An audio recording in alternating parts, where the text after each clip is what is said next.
ਓਮ ਸ਼ਾਂਤੀ। ਅੱਜ ਸੁਣਦੇ ਹਾਂ 3 ਅਗਸਤ 2022 ਦੇ ਬਾਬਾ ਦੇ ਸਾਕਾਰ ਮਹਾਵਾਕ।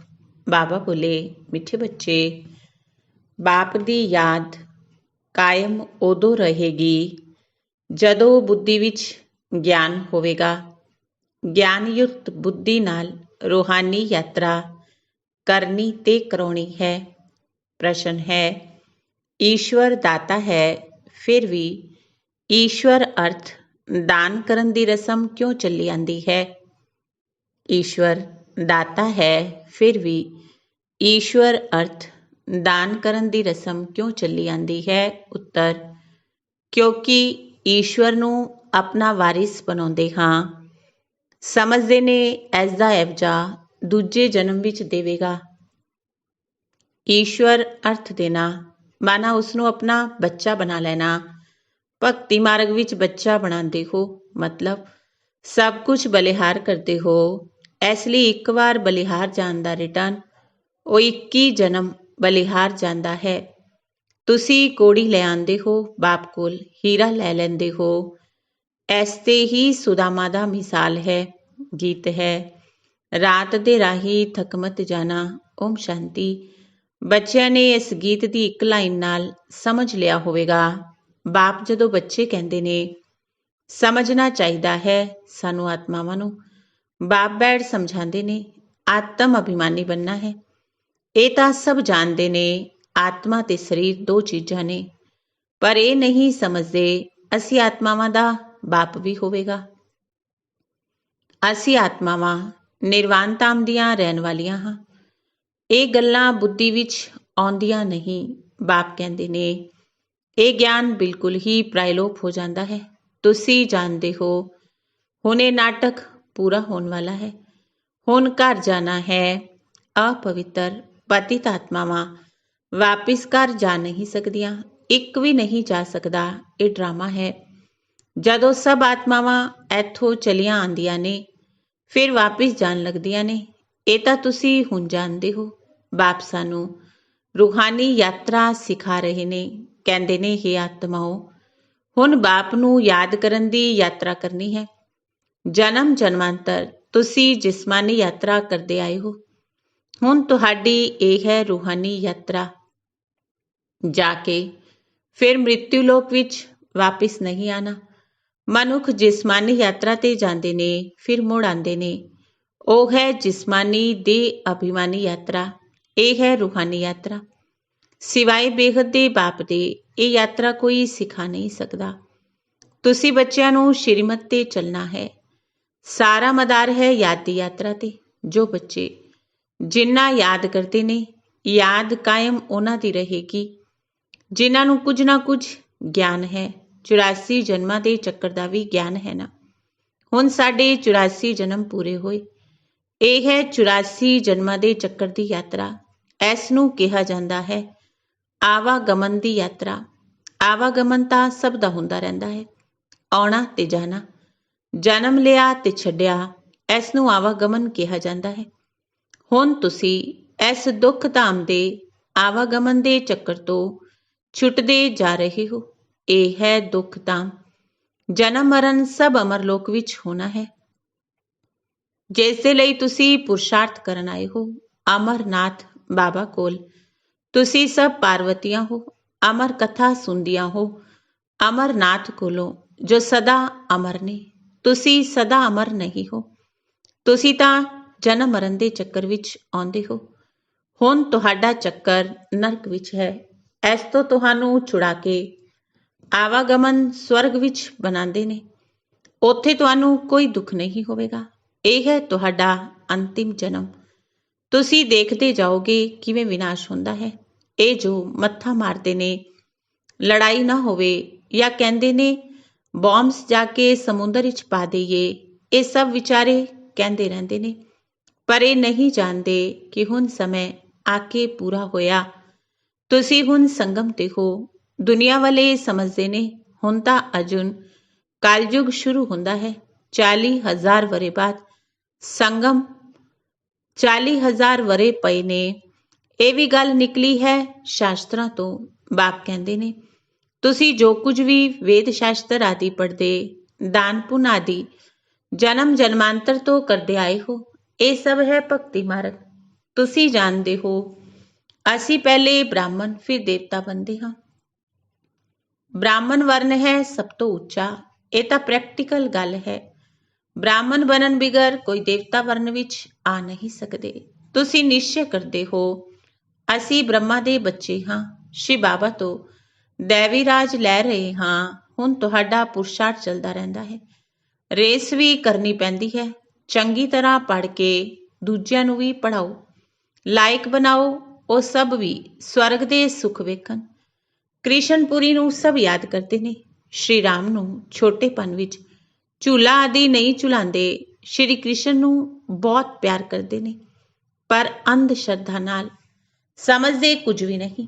ਬਾਬਾ ਨੇ ਸਮਝਾਇਆ ਇਸ ਸਮੇਂ ਸਾਰੀ ਸ੍ਰਿਸ਼ਟੀ ਤਮੋ ਪ੍ਰਧਾਨ ਕਾਲੀ ਹੈ। ਭਾਰਤ ਬਹੁਤ ਸੁੰਦਰ ਗੋਲਡਨ ਏਜ ਸੀ, ਹੁਣ ਤਾਂ ਆਇਰਨ ਏਜ ਵਿੱਚ ਹੈ।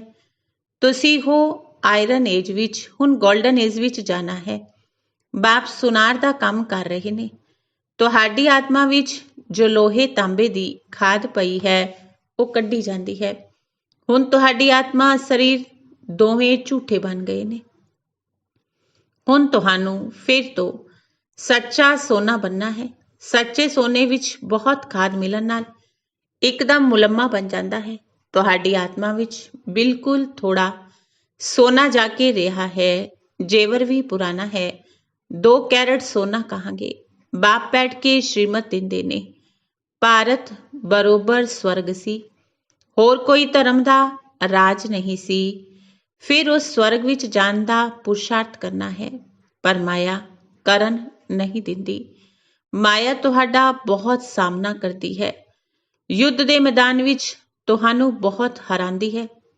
ਚਲਦੇ ਚਲਦੇ ਕਈ ਤੂਫਾਨ ਵਿੱਚ ਆ ਜਾਂਦੇ ਨੇ, ਵਿਕਾਰ ਵਿੱਚ ਜਾ ਕੇ ਇੱਕਦਮ ਕਾਲਾ ਮੂੰਹ ਕਰ ਦਿੰਦੇ ਨੇ। ਬਾਪ ਕਹਿੰਦੇ ਨੇ ਮੈਂ ਤੁਹਾਡਾ ਗੋਰਾ ਮੂੰਹ ਕਰਦਾ ਹਾਂ। ਤੁਸੀਂ ਵਿਕਾਰ ਵਿੱਚ ਜਾ ਕੇ ਕਾਲਾ ਮੂੰਹ ਨਾ ਕਰੋ। ਯੋਗ ਨਾਲ ਆਪਣੀ ਅਵਸਥਾ ਨੂੰ ਸ਼ੁੱਧ ਬਣਾਓ। ਸ਼ੁੱਧ ਹੁੰਦੇ ਹੁੰਦੇ ਸਾਡੀ ਖਾਦ ਨਿਕਲ ਜਾਏਗੀ। ਇਸ ਲਈ ਯੋਗ ਭੱਠੀ ਵਿੱਚ ਰਹਿਣਾ ਹੈ। ਸੁਨਾਰ ਲੋਕ ਇਹਨਾਂ ਗੱਲਾਂ ਨੂੰ ਚੰਗੀ ਤਰ੍ਹਾਂ ਸਮਝਣਗੇ। ਸੋਨੇ ਦੀ ਖਾਦ ਨਿਕਲਦੀ ਹੈ ਅੱਗ ਵਿੱਚ ਪਾਉਣ ਨਾਲ, ਫਿਰ ਸੋਨੇ ਦੀ ਡਲੀ ਸੱਚੀ ਬਣ ਜਾਂਦੀ ਹੈ। ਬਾਪ ਕਹਿੰਦੇ ਨੇ ਜਿੰਨਾ ਤੁਸੀਂ ਮੈਨੂੰ ਯਾਦ ਕਰਦੇ ਰਹੋਗੇ ਓਨਾ ਸ਼ੁੱਧ ਬਣਦੇ ਜਾਓਗੇ। ਬਾਪ ਤਾਂ ਸ਼੍ਰੀਮਤ ਦੇਣਗੇ, ਹੋਰ ਕੀ ਕਰਨਗੇ। ਕਹਿੰਦੇ ਨੇ ਕਿਰਪਾ ਕਰੋ ਬਾਬਾ, ਕਿਰਪਾ ਕਰੋ। ਹੁਣ ਬਾਬਾ ਕਿਰਪਾ ਕੀ ਕਰਨਗੇ। ਬਾਪ ਤਾਂ ਕਹਿੰਦੇ ਨੇ ਬੱਚੇ ਯਾਦ ਵਿੱਚ ਰਹੋ, ਖਾਦ ਨਿਕਲ ਜਾਏਗੀ। ਤਾਂ ਯਾਦ ਵਿੱਚ ਰਹਿਣਾ ਹੈ ਜਾਂ ਕਿਰਪਾ ਆਸ਼ੀਰਵਾਦ ਮੰਗਣੀ ਹੈ। ਇਸ ਵਿੱਚ ਹਰੇਕ ਨੂੰ ਆਪਣੀ ਮਿਹਨਤ ਕਰਨੀ ਹੈ। ਬਾਪ ਕਹਿੰਦੇ ਨੇ ਰੂਹਾਨੀ ਬੱਚੇ ਇਸ ਯਾਤਰਾ ਵਿੱਚ ਥੱਕ ਨਾ ਜਾਓ। ਘੜੀ ਘੜੀ ਬਾਪ ਨੂੰ ਭੁੱਲੋ ਨਾ। ਜਿੰਨਾ ਯਾਦ ਵਿੱਚ ਰਹਿੰਦੇ ਹੋ ਓਨਾ ਸਮੇਂ ਜਿਵੇਂ ਤੁਸੀਂ ਭੱਠੀ ਵਿੱਚ ਹੋ। ਯਾਦ ਨਹੀਂ ਕਰਦੇ ਤਾਂ ਭੱਠੀ ਵਿੱਚ ਨਹੀਂ ਹੋ। ਫਿਰ ਤੁਹਾਡੇ ਕੋਲ ਹੋਰ ਵੀ ਵਿਕਰਮ ਬੰਦੇ ਐਡ ਹੁੰਦੇ ਜਾਂਦੇ ਨੇ, ਜਿਸ ਨਾਲ ਤੁਸੀਂ ਕਾਲੇ ਬਣ ਜਾਂਦੇ ਹੋ। ਮਿਹਨਤਕਾਰ ਗੋਰੇ ਬਣ, ਫਿਰ ਕਾਲੇ ਬੰਦੇ ਹੋ।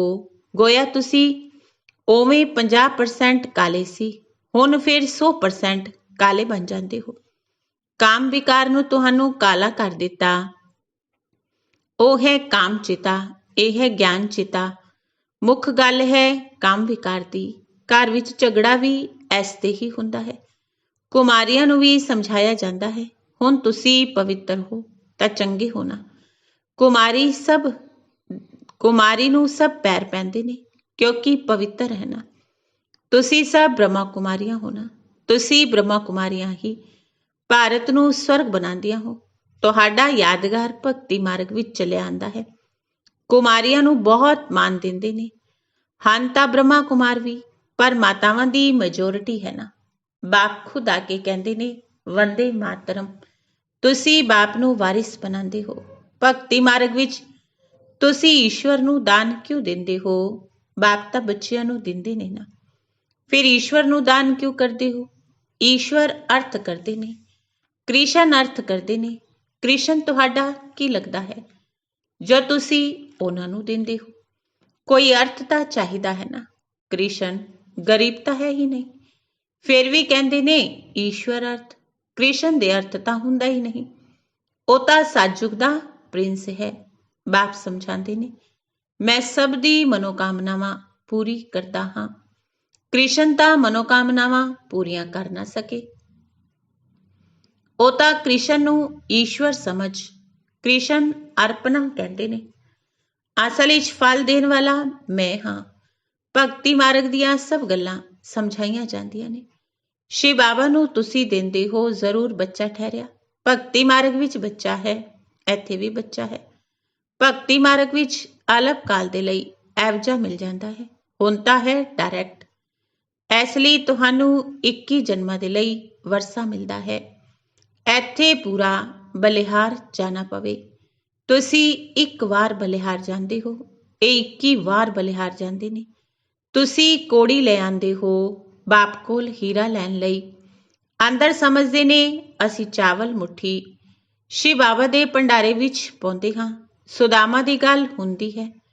ਸ਼ਿਵ ਬਾਬਾ ਤੁਹਾਡਾ ਕੀ ਲੱਗਦਾ ਹੈ ਜੋ ਤੁਸੀਂ ਉਹਨਾਂ ਨੂੰ ਦਿੰਦੇ ਹੋ? ਬੱਚਾ ਹੈ ਤਾਂ ਤੁਸੀਂ ਵੱਡੇ ਠਹਿਰੇ। ਸਮਝਦੇ ਨੇ ਇੱਕ ਦੇਈਏ ਲੱਖ ਪਾਈਏ। ਦੇਣ ਵਾਲਾ ਦਾਤਾ ਉਹ ਇੱਕ ਹੀ ਹੈ। ਸਾਧੂ ਲੋਕ ਤੁਹਾਨੂੰ ਕੁਝ ਦਿੰਦੇ ਨਹੀਂ। ਭਗਤੀ ਮਾਰਗ ਵਿੱਚ ਮੈਂ ਹੀ ਦਿੰਦਾ ਹਾਂ। ਇਸ ਲਈ ਬਾਬਾ ਪੁੱਛਦੇ ਨੇ ਤੁਹਾਨੂੰ ਕਿੰਨੇ ਬੱਚੇ ਨੇ? ਫਿਰ ਕਿਸੇ ਨੂੰ ਸਮਝ ਵਿੱਚ ਆਉਂਦਾ ਹੈ, ਕਿਸੇ ਨੂੰ ਸਮਝ ਵਿੱਚ ਵੀ ਨਹੀਂ ਆਉਂਦਾ। ਹੁਣ ਤੁਸੀਂ ਜਾਣਦੇ ਹੋ ਅਸੀਂ ਸ਼ਿਵ ਬਾਬਾ ਤੇ ਬਲੀ ਚੜ੍ਹਦੇ ਹਾਂ। ਸਾਡਾ ਤਨ ਮਨ ਧਨ ਸਭ ਉਹਨਾਂ ਦਾ ਹੈ। ਉਹ ਸਾਨੂੰ 21 ਜਨਮਾਂ ਦੇ ਲਈ ਵਰਸਾ ਦੇਣਗੇ। ਸਾਹੂਕਾਰਾਂ ਦਾ ਹਿਰਦਾ ਵਦੀਰਨ ਹੁੰਦਾ ਹੈ। ਬਾਬਾ ਦਾ ਨਾਂ ਹੀ ਹੈ ਗਰੀਬ ਨਿਵਾਸ। ਬਾਪ ਕਹਿੰਦੇ ਨੇ ਤੁਹਾਨੂੰ ਆਪਣਾ ਗ੍ਰਸਤ ਵਿਵਹਾਰ ਸੰਭਾਲਣਾ ਹੈ। ਐਵੇਂ ਨਹੀਂ ਤੁਸੀਂ ਇੱਥੇ ਆ ਕੇ ਬੈਠ ਜਾਓ। ਸਿਰਫ ਸ਼੍ਰੀਮਤ ਤੇ ਚਲਦੇ ਰਹੋ। ਮਮ ਏਕਮ ਯਾਦ ਕਰੋ ਬਸ। ਭਗਤੀ ਮਾਰਗ ਵਿੱਚ ਤੁਸੀਂ ਗਾਉਂਦੇ ਹੋ ਮੇਰਾ ਤਾਂ ਇੱਕ ਦੂਜਾ ਨਾ ਕੋਈ। ਤੁਹਾਨੂੰ ਬੱਚਿਆਂ ਨੂੰ ਕਿੰਨੀਆਂ ਗੱਲਾਂ ਸਮਝਾਈਆਂ ਜਾਂਦੀਆਂ ਨੇ। ਸਭ ਤਾਂ ਇੱਕੋ ਜਿਹੇ ਸਮਝਣ ਵਾਲੇ ਹੋ ਨਹੀਂ ਸਕਦੇ। ਪਿਛਾੜੀ ਵਿੱਚ ਨਿਕਲਣਗੇ, ਫਿਰ ਤੁਹਾਡੇ ਵਿੱਚ ਬਲ ਵੀ ਹੋਵੇਗਾ। ਸੁਣਨ ਨਾਲ ਝਟ ਆ ਕੇ ਫੜ ਲੈਣਗੇ। ਨਿਸ਼ਚੈ ਹੋਵੇ ਬਾਪ ਸਾਨੂੰ 21 ਜਨਮਾਂ ਦੇ ਲਈ ਸਵਰਗ ਦਾ ਮਾਲਿਕ ਬਣਾਉਂਦੇ ਨੇ। ਇੱਕ ਸੈਕਿੰਡ ਵੀ ਨਾ ਛੱਡਣ। ਇਹ ਬਾਬਾ ਆਪਣਾ ਵੀ ਅਨੁਭਵ ਸੁਣਾਉਂਦੇ ਨੇ ਨਾ। ਇਹ ਤਾਂ ਜੋਰੀ ਸੀ ਬ੍ਰਹਮਾ ਬਾਬਾ, ਇੱਕ ਜੋਹਰੀ ਸੀ। ਬੈਠੇ ਬੈਠੇ ਕੀ ਹੋ ਗਿਆ? ਬਸ ਦੇਖਿਆ ਕਿ ਸ਼ਿਵ ਬਾਬਾ ਦੁਆਰਾ ਬਾਦਸ਼ਾਹੀ ਮਿਲਦੀ ਹੈ। ਵਿਨਾਸ਼ ਵੀ ਦੇਖਿਆ, ਰਾਜਾਈ ਵੀ ਵੇਖੀ। ਬੋਲਿਆ ਬਸ ਛੱਡੋ ਇਸ ਗੁਲਾਮੀ ਨੂੰ। ਸਾਖਸ਼ਾਤਕਾਰ ਹੋਇਆ ਪਰ ਗਿਆਨ ਨਹੀਂ ਸੀ। ਬਸ ਮੈਨੂੰ ਬਾਦਸ਼ਾਹੀ ਮਿਲਦੀ ਹੈ। ਦੇਖਦੇ ਨੇ ਬਾਬਾ ਸਵਰਗ ਦੀ ਬਾਦਸ਼ਾਹੀ ਦੇਣ ਆਏ ਨੇ। ਫਟ ਤੋਂ ਫੜਨਾ ਚਾਹੀਦਾ ਹੈ। ਬਾਬਾ ਇਹ ਸਭ ਕੁਝ ਤੁਹਾਡਾ ਹੈ, ਤੁਹਾਡੇ ਕੰਮ ਵਿੱਚ ਲੱਗ ਗਿਆ। ਬਾਬਾ ਨੇ ਵੀ ਸਭ ਕੁਝ ਇਹਨਾਂ ਮਾਤਾਵਾਂ ਦੇ ਹੱਥ ਵਿੱਚ ਦੇ ਦਿੱਤਾ। ਮਾਤਾਵਾਂ ਦੀ ਕਮੇਟੀ ਬਣਾਈ, ਉਹਨਾਂ ਨੂੰ ਦੇ ਦਿੱਤਾ। ਬਾਬਾ ਹੀ ਸਭ ਕੁਝ ਕਰਾਉਂਦੇ ਨੇ। ਸਮਝੋ ਬਾਬਾ ਕੋਲੋਂ 21 ਜਨਮਾਂ ਦੇ ਲਈ ਬਾਦਸ਼ਾਹੀ ਮਿਲਦੀ ਹੈ। ਹੁਣ ਤੁਸੀਂ ਵੀ ਲਓ ਨਾ। ਬਾਬਾ ਨੇ ਝਟ ਗੁਲਾਮੀ ਛੱਡ ਦਿੱਤੀ। ਜਦੋਂ ਤੋਂ ਛੱਡਿਆ ਉਦੋਂ ਤੋਂ ਬੜਾ ਖੁਸ਼ੀ ਵਿੱਚ ਚਲਦੇ ਆਏ। ਇਹ ਤਾਂ ਅਨੇਕ ਵਾਰ ਅਸੀਂ ਦੇਵੀ ਦੇਵਤਾ ਧਰਮ ਸਥਾਪਨ ਕੀਤਾ ਹੈ। ਬਾਬਾ ਨੇ ਬ੍ਰਹਮਾ ਕੁਮਾਰ ਕੁਮਾਰੀਆਂ ਦੁਆਰਾ ਅਨੇਕ ਵਾਰ ਸਥਾਪਨ ਕੀਤਾ ਹੋਵੇਗਾ। ਜਦੋਂ ਅਜਿਹੀ ਗੱਲ ਹੈ ਤਾਂ ਦੇਰੀ ਕਿਉਂ? ਬਾਬਾ ਕੋਲ ਅਸੀਂ 21 ਜਨਮਾਂ ਦਾ ਵਰਸਾ ਜ਼ਰੂਰ ਲਵਾਂਗੇ। ਬਾਬਾ ਘਰ-ਬਾਰ ਤਾਂ ਨਹੀਂ ਛੁਡਾਉਂਦੇ, ਭਾਵੇਂ ਉਹਨਾਂ ਨੂੰ ਚੰਗੀ ਤਰ੍ਹਾਂ ਸੰਭਾਲੋ। ਸਿਰਫ ਇੱਕ ਬਾਪ ਨੂੰ ਯਾਦ ਕਰਨਾ ਹੈ। ਨਸ਼ਾ ਰਹਿਣਾ ਚਾਹੀਦਾ ਹੈ। ਅਸੀਂ ਬਾਬਾ ਦੇ ਬਣੇ ਹਾਂ। ਬਾਬਾ ਨੂੰ ਲਿਖਦੇ ਵੀ ਨੇ ਬਾਬਾ ਫਲਾਣਾ ਬਹੁਤ ਚੰਗਾ, ਨਿਸ਼ਚੈ ਬੁੱਧੀ, ਸਮਝਦਾਰ ਹੈ।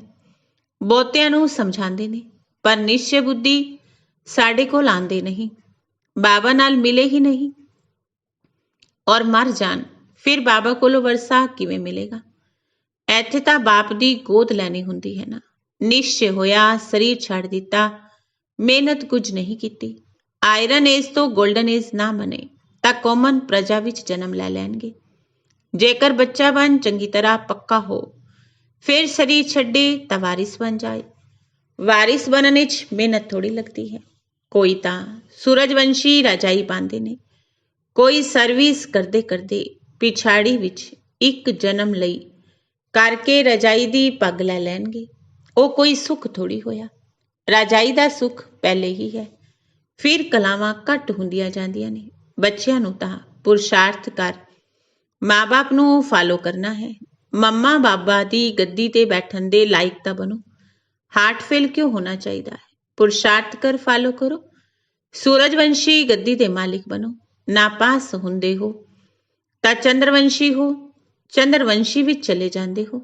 ਦੋ ਕਲਾ ਘੱਟ ਹੋ ਜਾਂਦੀਆਂ ਨੇ ਨਾ।